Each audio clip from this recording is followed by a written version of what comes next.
Tervitus. Testin mikrofon töötab. Mul tohutult hea meel näha, et saal on sedavõrd täis. Kui ma siia hommikul vara peale lapse kooli viimist jõudsin, siis ma vaatasin, et see on suur saal. Aga olete kohal ja olete huvitatud ja see on oluline ja me tunnetame teie toetust ja meil on hea meel teid siin näha. Mis siis toimub küberturvalisuses? Nii nagu eelkõnelejad juba mainisid, me ei ole nii-öelda tavaoludes juba mõnda aega. Positiivne on see, et me läbi väga süsteemse valmistumise ja planeerimise olime selleks valmis. See algas intensiivselt juba siis eelmise aasta sügisel ehk circa aasta tagasi, kus me terve riigina kõigi teie toel oleme olnud sellises, kui öelda, tsiviilkriisi planeerimise moodus operandis, millega siis valmistuda halvimaks, lootes, et halvimat ei tule, aga võttes siis kasutusele kõik meetmed, mis vähegi meie kasutusel on, et hoida seda meie ühiskonda siin toimivana, nii et teie lapsed saavad koolis käia, teie saate tööl käia, saate poest süüa osta, tanklast kütust võtta, pangaaparaatist raha. Kõik see tänapäeval, nagu te hästi adute, on vahetult seotud infosüsteemidega ja seetõttu vahetult vajab küberturvalisuse tagamist, kaitsemeetmete rakendamist, et need süsteemid toimiks nii nagu ette nähtud. Mis siis on toimunud üle riigi? Nagu öeldud, Marguse poolt just äsja märtsist alates oleme olnud selles kontekstis kübersõjas, et see Vene agressioon meie suunas on olnud tuntav, märgatav. Meie omalt poolt oleme teinud kõik selleks, et see tavainimeseni ei ületaks uudise künnist muul viisil kui meie enda või ministri pressiteade, mis ei tähenda seda, et sellel ei ole eelnenud tööd, vastupidi, sellel on eelnenud palju tööd, aga selle töö eesmärk ongi hoida see Eesti digiriigi kuvand sellisena, et saab normaalselt jätkata ühiskond toimimist. Kui see kõik on toimunud, siis samal ajal ei ole kuhugi kadunud see klassikaline küberkuritegevus ehk finantseesmärgil toime pandud teod. Seda siis peamiselt siis õngitsuste läbi, et esmalt pääseda ligi ja viis, kuidas sellega siis toime tulla, on endiselt seesama ehk nõrgim lüli inimene ise, selle ekraani, selle nutiseadme taga, tema siis harimine. Selle esitluse lõpus on ka näidis sellest kampaaniast, mis praegu väljas on, aga hüppan selle juurde kohe. Loodetavasti olete märganud linnaruumis taas neid siniseid itvaatlik.ee, usaldaga kontrolli, pane oma raha siia, etc. Taolisi reklaame, need on ka raadios, need on ka teles. Ehk tegelikult seesama Eesti elanikkond, need inimesed, kes siin meiega koos elavad, teie enda pereliikmed, kaasad, lapsed, on need, kellega peab nendest teemadest rääkima, sest nemad on otsene ja vahetu lüli, mille kaudu see nii-öelda rünnak saab läbi minna. Ja seda on vaja adresseerida ja RIA on aktiivselt seda rolli võtnud ja meil on tohutult hea meel, et MKM sai meile selle teema jaoks taaskord rahastuse ja et see rahastus on nüüd püsirahastus, et me saame seda järgnevatel aastatel, seda Eesti elanikkonna adresseerimist, õpetamist, küberhügieeni põhitõdede nendeni toomist jätkata. Et sellel on konkreetne näide, see üks kampaania, mida me see suvi tegime, oli see venekeelne Raadio 4 saatesari ja selle saatesarja järgselt kas circa 400% ulatuses vist kasvas see venekeelse itvaatlik.ee saidi vaadatavus, see statistika jookseb meile kokku. Ehk me peame kõiki ühiskonnagruppe ühteviisi nendel teemadel harima, selle info nendeni tooma või vähemalt need parimad praktikad ja näited ette andma, mida siis teha. Nüüd rääkides nendest ummistusrünnetest, mis on olnud võib-olla siis kõige rohkem meediast läbi jooksnud ja mida siis inimesed on aru saanud, et jah, kübersõda, küberrünnakud ehk need DDoSid, need on käinud lainetena. Et kui see esimene laine oli seal seda tabelit vaadates aprillis, siis Lockchills õppuse ajal, mis oli märgiline selles mõttes, et Kaitseväe territooriumi perimeetrile füüsilises maailmas siis tõesti nende spreivärvidega ka kirjutati sõnumid, selline mõjutusvahend, ehk selline füüsiline kohtub küberiga päris maailmas. Minule teada olevat neid pätte siiamaani kätte pole saadud, kes selle seina seal täis sodisid. Kui keegi sealt mööda sõitis, siis see oli ikka, ma ei tea, 80 meetri ulatuses olid need sõnumid, et Killnet has hacked you. Need ütlesingi välja, ma ei tahtnud öelda, kes, kuna ma ei taha neile seda tähelepanu anda, aga see näide just, et see ei toimi enam ainult mitte nende rünnetena küberruumis, vaid see mõjutus, seda tehakse infooperatsioonina, seda tehakse ka siin meie linnaruumis, et see on see faas, milles me oleme olnud. Ja siis võib-olla järgmine laine suurem oligi aprillis selle kuulsa Narva tanki eemaldamise järgselt ja kõik muu taoline. Et see on otseselt muutunud küberrünnakud justkui nagu selliseks välispoliitiliseks mõjutusvahendiks meie kõrvalasuvale agressorriigile, kes siis nende sammude läbi üritab siis ühiskonda kas siis hirmutada, mõjutada, suunata. See ei ole mitte mingil juhul sõnum, et me ei tohiks jätkata oma rajal või me ei tohiks jätkata oma tugevate sõnumite, hoiakute. Vastupidi, me peame seda tegema. Me peame lihtsalt samal ajal rakendama kõiki neid meetmeid, mida me saame, et neid süsteeme püsti hoida. Ja siin on see koht, kus ma tahan tõesti tänada RIA poolt, CERTE poolt, kõiki neid partnereid, kes te olete nii riigis kui eras esiteks toonud meile selle info, et mis toimub. Kui meil riigi võrgus on hea ülevaade, siis era puhul me tegelikult tugineme ikkagi teil, et te meid informeerite. Ja teiseks, et te olete meiega kaasa tulnud nende kiirete, agiilsete, uute kaitsemeetmete peale panemisel, mida klassikaliselt te tahaksite mõned nädalad tudeerida ennem ja analüüsida, et kuidas pardale hüpata, mida teha, mis siis juhtub.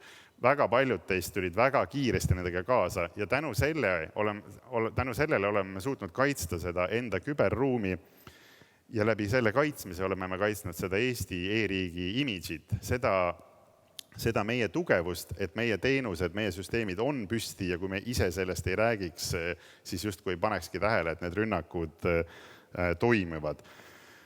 Ja tõepoolest need on olnud väga lühiajalised, me räägime tundidest, mis mõni teenus on olnud maas, kuni me oleme suutnud siis taastada selle rünnaku eelse olukorra.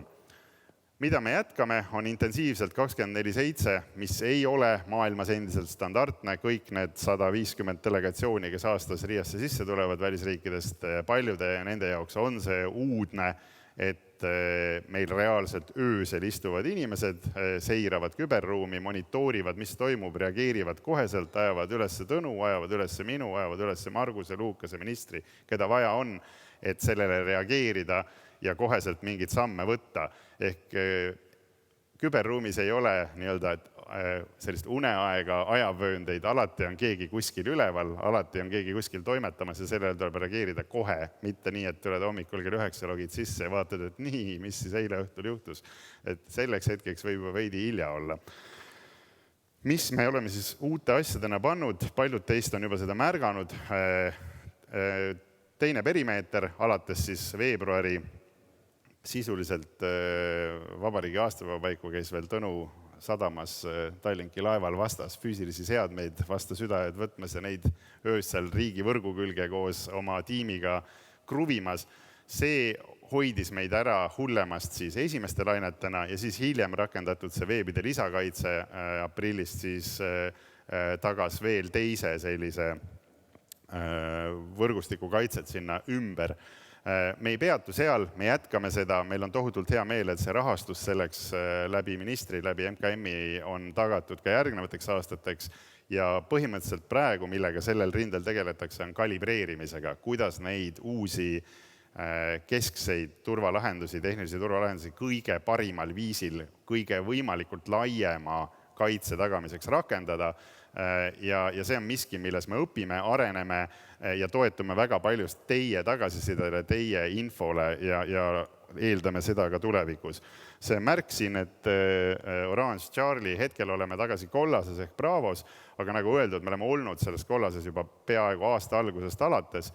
Vahepeal on ka selline kerge väsimus sellest tekkimas. Oleme ka konsulteerinud meie partneritega nii Ameerikas kui Euroopas, kes samamoodi on selles tõstetud valmisolekus.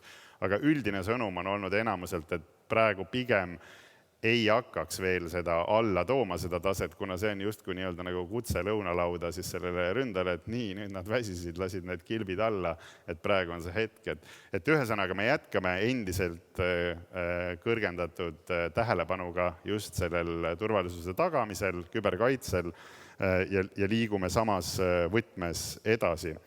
Nüüd sellest kriisivalmidusest ja nendest õppustest, mis toimusid, mida nüüd põgusalt mainis Margus, räägib teile Raimo järgmises ettekandes pikemalt. Ma ei lähe sinna detaili muus osas, kui öelda, et see unikaalsus selle puhul on just see teine tasand. Ehk et meil nüüd riigina on 3-tasandeline küberreserv.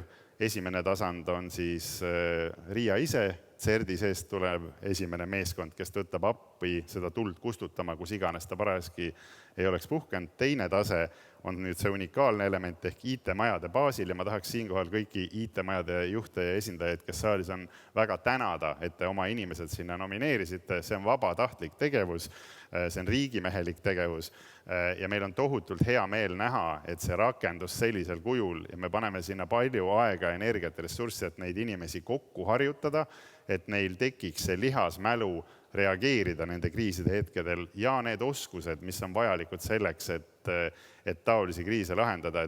Et kui küberkaitseüksus, Kaitseliidu küberkaitseüksus on seda juba mõnda aega teinud ja väga hästi mängib kokku ja nad kõik juba tunnevad teineteist, siis see IT-majade pool on selles mõttes uus, et need on ju tegelikult 6 erinevat asutust, pluss siis RIA, pluss siis kes iganes see ohver on.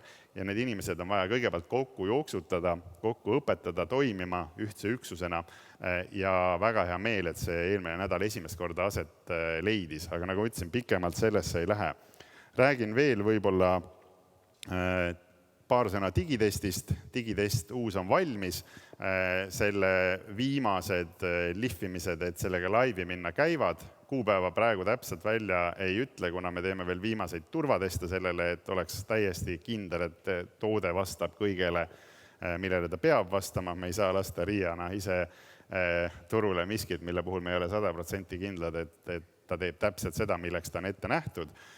Ja selle eesmärk on siis harida laiemalt, veelgi laiemalt kui seni tehtud kogu riigi siis töötajaskonda, andes neile siis kord aastas vähemalt sellised baasoskused, baasteadmised, et võtke seda justkui nagu seda tuletõrje evakuatsiooniõppust, kus teile antakse see tulekustuti kätte, et siin on see splint, seda pidi tõmbad, sinna suunad, seda vajutad, pluss siis, et kuhu joosta ja mis suunas. Sama lugu siis digiruumi, küberruumiga, et kuidas käituda seal, mis on need parimad praktikad, mida mitte teha ja seekord on siis erinev selle tõttu, et see on RIA enda toode, seetõttu seal on hästi palju CERD-i praktilisi kaasusi, praktilisi näiteid sees nendest asjadest, mis Eestis, nendest õngitsuskirjadest, nendest küberkampaaniatest, mis siin päriselt on toimunud, et vot kui selline asi juhtub, siis mida te teeksite ja siis need erinevad vastuse variandid. Ja loomulikult lisaks sellele on siis ka meie enda töötajate testimine, meie enda kerksuse valmisoleku testimine, mida siis sellises continuous red teaming vormis meie infosek, vaatan Martinile siin otsa, teostab ka RIA suhtes. Ei saa kahjuks öelda, et oleksime filigraanselt sellest läbi tulnud, ka meie inimesed klikkavad, kui väga peenelt teha see õngitsus meie enda suunas ja saata selliseid kirju, millel sa justkui väga tahad klikata. Ehk et see on ka miski, millega peab kogu aeg jätkama, on selle meie enda personali, teie enda personali testimise, koolitamise ja selle küberi hügieeni taseme tõstmisega. Et mainin ära veel selle, et täiesti uue asjana on alustanud KTT-s Teadus-arenduskeskus, ingliskeelne termin sellele NCC, mida juhib Lauri Tankler. Tegemist on siis täiesti uue üksusega, mille peamine fookus on teadusel ja arendusel, aga ka väikeettevõtluse toetamisel või siis ettevõtluse küberi taseme tõstmisel. See on üle-euroopaline, selle peakontor asub Bukarestis ja igas liikmesriigis on siis vastav nii-öelda rakuke loomisel või loodud. Sellest konkreetsemalt saab rääkida järgmise aasta alguses, kui on need esimesed tulemid, aga see on ka miski, millel on selline vahetu ettevõtluse toetamise meede, kus siis, kui ma nüüd õigesti mäletan, suurusjärk on 60 000 eurot per ettevõte, on võimalik anda otsetoetusi tingimusel, et see ettevõte paneb teist sama palju ise oma rahamängu enda siis kübervõimekuse tõstmisel. Et kui see digitest ja siis need avalikkuse kampaaniad on miski, millega me sellist laia üldsust, siis see uus Euroopa meede, mis siis Euroopa Komisjoni poolt veetav. Loodame, et see muutub pikaajaliseks püsirahastusega asjaks, mille kaudu saab siis just ettevõtlusse tuua. Ja seal on 2 tüüpi sihtgrupid siis ettevõtlusel. Üks on need samad nii-öelda tööstusettevõtted, kellel seda klassikalist küberkomponenti võib-olla nii palju juures ei ole, ja teine on siis just küberi enda väikesed startupid, nende nii-öelda käima jooksutamine, nende ideede toetamine. Aga sellest siis Lauri Tankler juba teinekord pikemalt teile ja seniks saate meile selle kohta küsimusi esitada. Ma mainin ära veel uue Eesti infoturbestandardi. Kes ei ole teist käinud veel selle rakendamise koolitusel, siis kindlasti soovitan. Ise võtsin ennast lõpuks kokku ja tegin selle ära eile. Seda on võimalik teha 2 viisil, kas siis minnes sinna TTÜ-sse kohale ja olles klassiruumis või üle Zoomi. Mina tegin üle Zoomi. See on küllaltki intensiivne, terve päeva, lõpus on eksam. Ühe küsimusega ka eksisin, väga piinlik. Aga ta on igal juhul kasuks ja annab teile esmalt selle arusaama, mis vahe on sellel iskega, miks see üldse on, mida see annab, mille poolest on ta unikaalne, kuidas ta seostub ISO-ga ja mida ta siis selle organisatsioonile, organisatsiooni juhtkonnale annab riskide maandamisel, meetmete võtmisel. Et sellele tasub pühendada aega, selleks on erinevad koolitused ja kõik küsimused sellel teemal saab ka meile otse saata standard@ria.ee, kus räägime hea meelega teiega pikalt. Üldjuhul me ükshaaval kedagi RIA poolt sellel teemal koolitada ei soovi, pigem grupina, et sellist erikohtlemist ei oleks, aga tegemist on ühe lisameetmega, mille rakendamise läbi need riskid peaks ühiskonnas tugevalt alla minema. Ja oleme tunnetanud selle suhtes juba ka päris suurt huvi välisriikidest, eriti Aasia regioonist, ASEANist, mis on huvitav selles mõttes, et me ei ole seda turundanud kordagi. Me ei ole seda kuskil veel nii-öelda müünud või rääkinud, et võt, meil on selline uus vägev toode ja selline standard. Need huvilised on ise meieni jõudnud, nad on ise selle veebist üles korjanud, et selle pinnale saab kindlasti siis edasi ehitada. RIA KTT laiemalt numbrites, kui alustasin aasta tagasi, oli circa 40 inimest. Tänaseks on meil 91 ametikohta, millest umbes 75 tänase seisuga on täidetud. Endiselt aktiivselt värbame. Kõige rohkem värbab Tõnu, kes vähegi tahab tema juurde, saab jutule. Ja lisaks siis kindlasti ka kaitseosakond lehvitab samade asjadega, kes siis tahab vahetult kriitilise infrataristuga tegeleda. Hüppan viimase teema juurde, enne kui lõpetan, selleks on eelviimase, on meie rahvusvahelised projektid, meil on neid 2 tükki, Cyber for Dev ja EU CyberNet, mille puhul on see on siis Euroopa Liidu välise kübervõimekuse arendamise projekt ja põhiline väärtus on siis just see küberekspertide kogukond, mida ta koondab. Paljud teist on täna ka siin ruumis, kuid paljud teist ei ole veel ennast üles andnud ja siin kohal teekski üleskutse, et kui te tahate vahepeal astuda sellest kargest Eestimaa talvest välja ja minna mõnda Ladina-Ameerika riiki või Aafrikasse või Aasiasse rääkima oma kogemustest, rääkima küberist, korraga õppima seda, mida nemad teevad, tulla värskena uute mõtetega tagasi, siis see on täpselt see võimalus sellele rongile astuda. Pileteid müüb Erki Lego, istub siin saalis, rääkige temaga, see võimalus on olemas. Hetkel on seal siis nagu öeldud, circa 250 inimest juba üle Euroopa kirjas ja Eesti on seda nüüd 3 aastat vedanud. Meie enda ootus ja lootus on, et see jääbki püsiprojektiks komisjoni poolt rahastatuna ja et meie inimesed saavad veel palju, et seda nii-öelda leiba jagub pikalt Euroopas, et seda kogemust jagada, et see sama maailma parim digiriik, maailma parim küberkaitse, kõik muu taoline, see jookseb vahetult otse sinna Euroopa Liidu projekti sisse ja seda kogemust saab üle ilma jagada ja sama asja läbi seda Eesti laulu kõlavamaks laulda, seda meie imidžit suuremaks teha ja seeläbi loodetavasti ka meile investeeringuid, tarku inimesi, kõike muud taolist juurde tuua. Ja viimasena siis seesama ennetuskampaania, mis siis kõigis erinevates meediumites hetkel jookseb, et teile siin palve seda sama siis oma lähedastele ka tutvustada. vanaemale, emale, õele, lapsele paari sõnaga rääkida sellest, mis valdkonnast te ise töötate ja miks see küberturvalisus algab kodust, miks see algab meist igaühest. Minu lapse Steam'i konto ka ei läinud eelmine nädal tööle, siis ma olin tükk aega hämmingus, et kas on kaaperdatud. Sain kuidagi moodi talle selle uuesti installitud. Kõik taolised asjad, need jutuajamised, et mida tasub teha, mida mitte. Et kui lastest rääkida, siis Telia ja CGI tegid eelmine aasta väga ägeda küberturvalisuse mängu nimega Spoofy, mis on tasuta eesti inglise keeles, seal on võib-olla keeli veel. Oma lastel lasin seda läbi panna, saatsin klassijuhatajale, palusin seal teha. Et see on miski, millega me peame tulevikus veel tegelema. Et me väga palju teeme selliseid awareness raising asju siin teiega, me teeme seda ülikoolides, aga see varasem tasand ehk siis keskkool, põhikool ja tegelikult enne seda ka lasteaed, et see on miski, kus on vaja veel pingutada. Aga ma siinkohal lõpetan tervelt 5 minutit varem, kui mulle ette oli nähtud. Aitäh!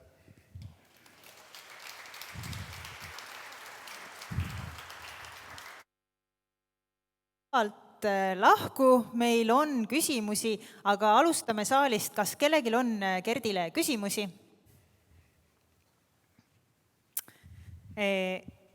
Tore, siis mina küsin Workshop keskkonna kaudu, mis võiks olla kõige olulisem, millele peaksime mõtlema eeloleval kübersõja talvel?